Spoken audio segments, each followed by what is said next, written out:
The Redcoats. The French. The Indians. Oh my goodness, we are going to die! I'll save you. It's still a And we won!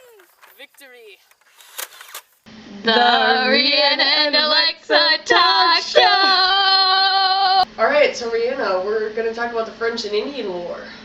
Is that when the French and the Indian fought each other about who had the better weapon? Like, you know, like, is it the tomahawk where you can just, like, throw it at a tree and it stays there? Or is it, like, a gun that can just shoot? That's a good thought, but no.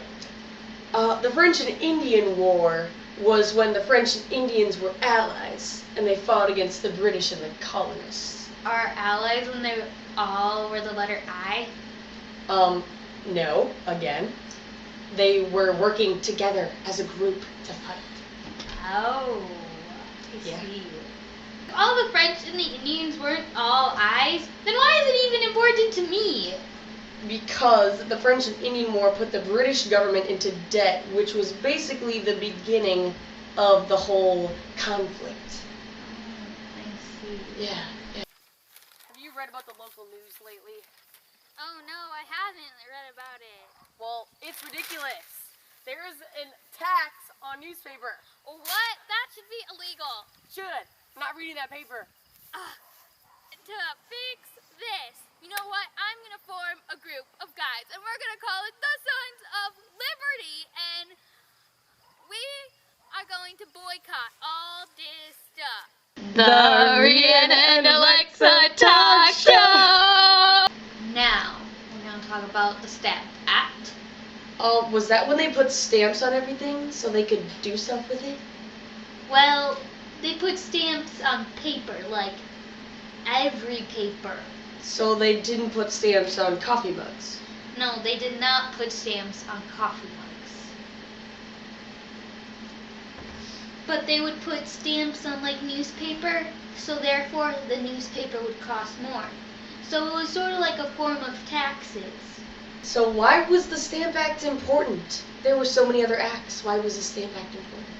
Well, I believe this is the first act that there was actually, like, action to it, like boycotts. It wasn't like the other acts where they just sort of talked about it in, like, secret groups. This is the one where the secret groups actually did stuff. Took action. Yeah, they're like,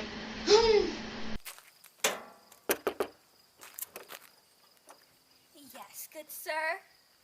Ma'am, according to the Quarter Act, I am now lawfully able to have you shelter and feed me for as long as I need. And what if I don't want to? It is British law, ma'am.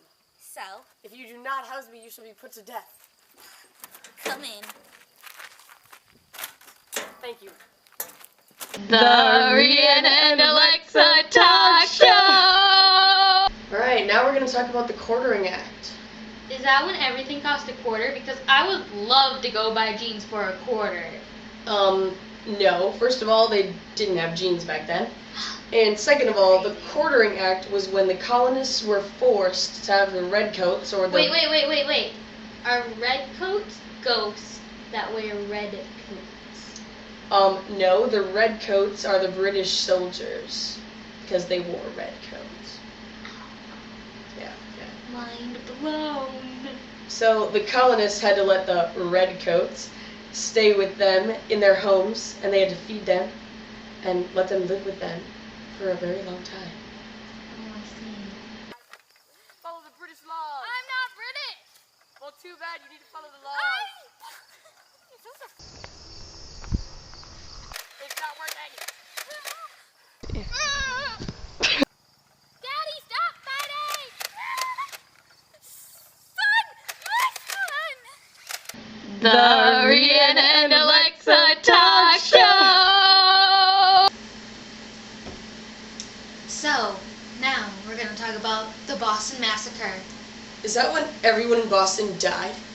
I wouldn't say everybody, but unless you count everybody as like 5 people, then yes. Alright. So what happened was, a colonist was talking to a British soldier in a red coat, which the colonists called a red coat.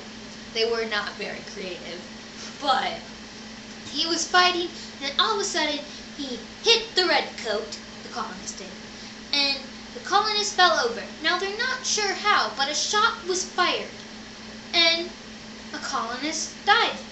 And then another one, and then another one, and then another one, and then the fifth one. And that's how the Boston Massacre was sort of formed. And because of that, that's when people realized that the redcoats were no good and they wanted them gone.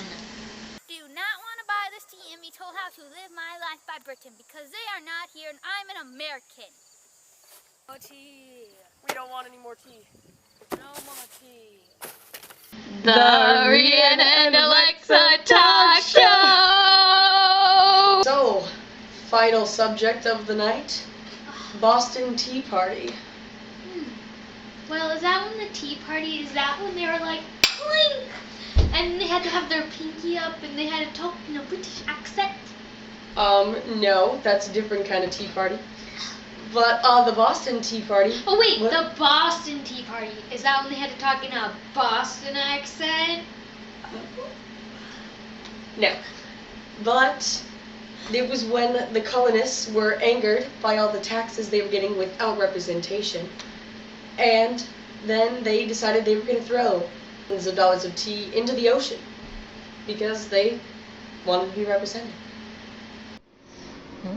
Make it up as we go. That's our best week.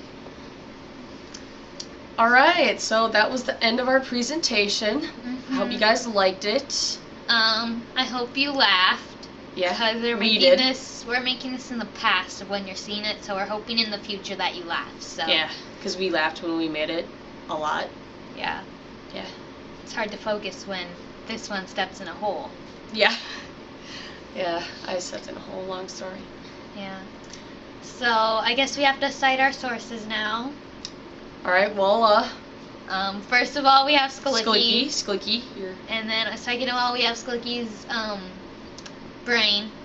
And Sklicky's notes, and Sklicky's Sklicky. social studies book, and Sklicky. just Sklicky, I guess. So yeah. So thanks, Sklicky. Yeah. Bloopers. That'll work. That'll work. Alright, so... I don't care. Stupid British.